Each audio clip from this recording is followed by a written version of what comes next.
Alors évidemment, ce soir, voilà, comme je vous disais un petit peu, c'est ce qu'on aime nous aussi dans ce mouvement, c'est créer des vrais liens d'amitié avec les gens de la lutte, avec les gens de la résistance, et donc garder le lien tout le temps, garder une espèce de porte-voix parce que grâce à eux, on découvre un peu plus qui sont tous ces salopards et comment tout ça fonctionne. Alors on va commencer avec Tata Jeannette. Alors évidemment, on présente plus le combat. D'ailleurs, je vous invite à aller voir toutes les vidéos qui sont faites par Jeannette et par Stan Mayo quand il était dehors. Mais il y a eu des actions judiciaires qui ont été menées. Alors, Jeannette, tu vas nous faire un petit peu, pour ceux qui ne savent pas, tu nous fais un petit compte rendu et puis ensuite tu nous dis où ça en est. Voilà, c'est ça l'histoire. Parce que la dernière fois, on était resté sur un délibéré de Bordeaux qui devait intervenir dans le cas de Stan.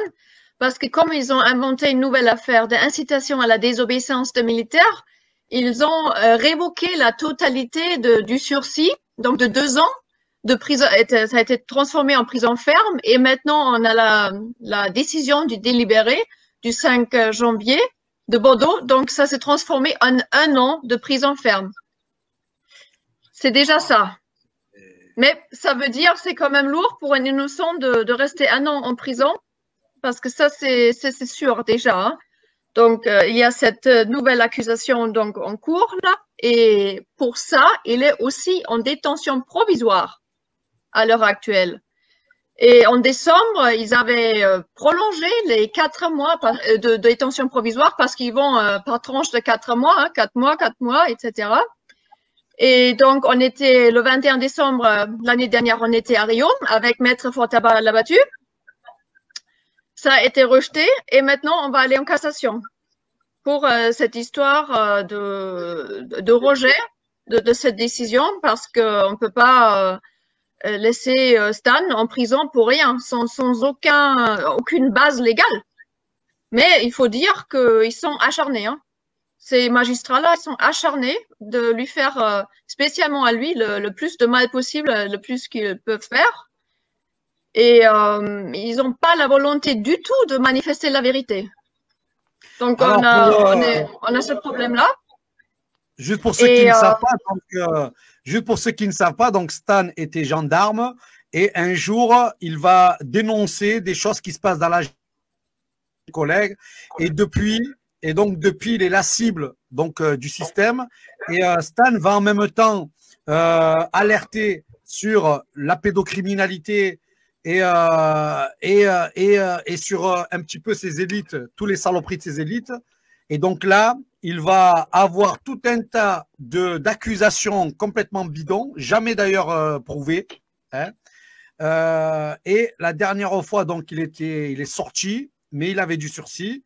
Et quand il est sorti, c'était au moment où il y avait tous les mouvements un peu d'appel à la désobéissance civile, mais aussi tous les mouvements, enfin de tous les gilets jaunes, nous, tout le monde, qui appellent le peuple par rapport aux attaques de Macron et tout ce système, qui ont dit aux policiers, aux gendarmes, voilà, vous êtes dans l'illégalité, voilà, ne commettez pas, de par votre rôle normalement de respecter la loi, voilà, ne suivez pas ces gens qui vous appellent à désobéir à la loi, à la Constitution et tout ça, qu'il n'y avait rien d'appel aux armes, il n'y avait rien d'appel à je ne sais quoi, et pourtant, ils vont se servir de prétexte et inventer cette accusation de fou, incitation à la désobéissance. Non, mais du n'importe quoi. Oui, parce que c'était l'opération chocolat de l'année dernière, justement, d'amener des petits chocolats aux gendarmes pour leur souhaiter les vœux pour la fin d'année et les rappeler en même temps à leur devoir de désobéissance, puisque pour eux, c'est inscrit dans la loi.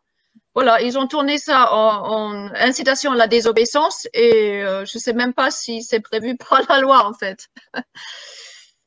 Il se trouve que ça fait quand même presque 6 mois maintenant, il est en prison, hein.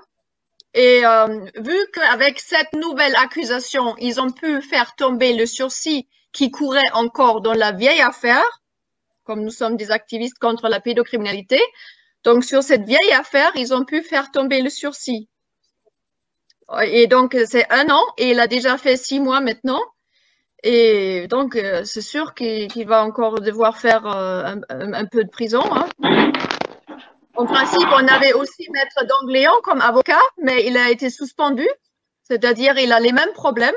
Et je voudrais aussi faire un appel aussi ce soir pour Maître Dangléan à le soutenir le 17 février à 14 heures à la Cour d'appel de Paris, parce qu'il a le même problème avec ce milieu judiciaire, avec ces magistrats qui ils inventent des faux pièces complètement qui ont ni queue ni tête, et sur une vieille histoire où il est déjà sorti de cette vieille histoire, il est encore accusé 7 ans plus tard. Enfin, c'est encore une histoire de fou.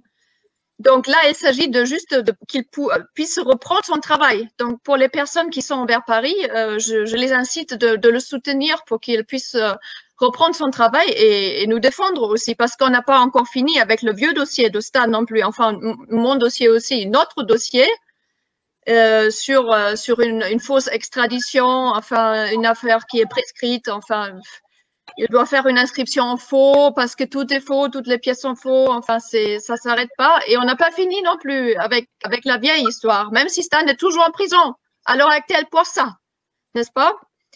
Et donc, comme dans la nouvelle affaire incitation à la désobéissance de militaires, ils sont vraiment acharnés là contre lui et ils veulent surtout pas manifester la vérité. Donc, ils veulent pas faire venir les scientifiques, les médecins et les juristes pour en témoigner et pour qu'on aille au fond des choses, pour examiner exactement contre quels ordres Stan voulait que les militaires de la gendarmerie et de la police désobéissent. Ils veulent pas parler de ça. Donc, finalement, ils le gardent. Il a aucun moyen de communiquer. Ils veulent le faire taire. C'est ça le but du jeu. Qu'il s'exprime surtout plus et surtout qu'on manifeste pas la vérité. Ils veulent juste lui mettre à la prison, si possible, le plus possible. Ça peut aller jusqu'à 10 ans sur base de rien. C'est ça qu'ils ont prévu là. Donc, il est très mal. Il est très mal. Mais on a quand même une bonne nouvelle quand même. Il m'a aujourd'hui, et je l'ai eu au téléphone, et il me dit, parce qu'il était là pendant 6 mois en quartier arrivant. C'est-à-dire, il peut pas dormir la nuit, il est réveillé constamment tous les 3 heures. Ça sur du terme, ça tape sur le système nerveux aussi. Et je me dis, ça commence à être lourd et on n'est pas prêt pour sortir de cette affaire-là. Et ce soir, il m'a annoncé que demain, il va partir dans le quartier Respecto, c'est-à-dire maintenant les cadres de la maison d'arrêt et la directrice de la maison d'arrêt qui sont des personnes admirables, ils en ont marre maintenant et ils vont contre la décision des magistrats qui disent que Stan doit rester soit en isolement, soit en quartier arrivant. Et donc, ils vont le mettre dans un quartier amélioré, dans un quartier où apparemment il peut aller dans la bibliothèque quand il veut, dans la salle de sport. Il va partager la cellule avec une autre personne, mais une personne bien choisie, après ce que j'ai compris.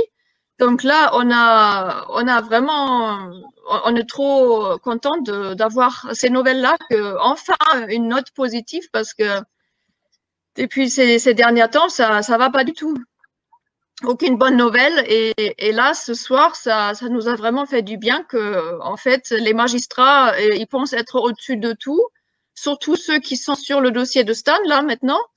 Mais il y a toujours les humains avec qui on a affaire et des fois, ils vont contre ces décisions-là. Et là, tout l'espoir est là. Hein. Quand tout est illégal, peut-être, et ça c'est notre espoir aussi pour la pandémie, hein, soi-disant pandémie, que l'humanité se réveille et se révèle à soi-même aussi. Voilà. Exactement. Donc, en tout cas, moi, pour vous dire, pour avoir été en prison, les quartiers des arrivants, c'est la merde totale parce que, en fait, quand tu es en prison normale, ben déjà, tu as les liens avec les détenus. Il y a tout un truc social qui se met en place quand même.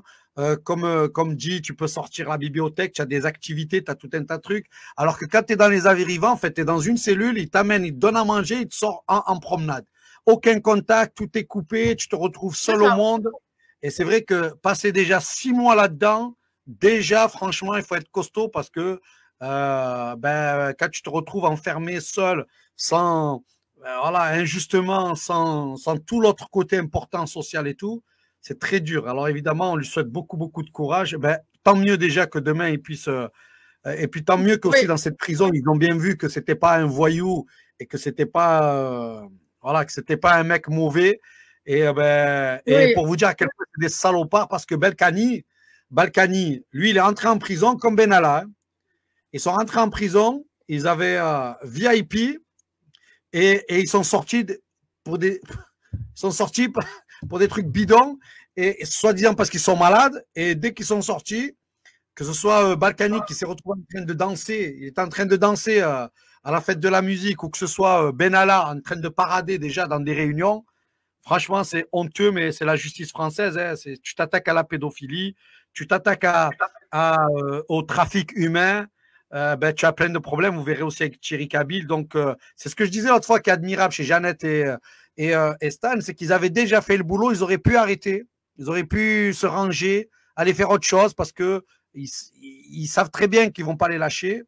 Et pourtant, ils ont continué à mener le combat, à continuer Le problème, c'est qu'il y a cette pseudo-pandémie qui est arrivée et Stan voyait venir la catastrophe d'une guerre civile avec toutes les manœuvres de manipulation qui étaient mises en place et il ne pouvait pas s'abstenir de vouloir éviter à tout prix les violences qui auraient pu partir.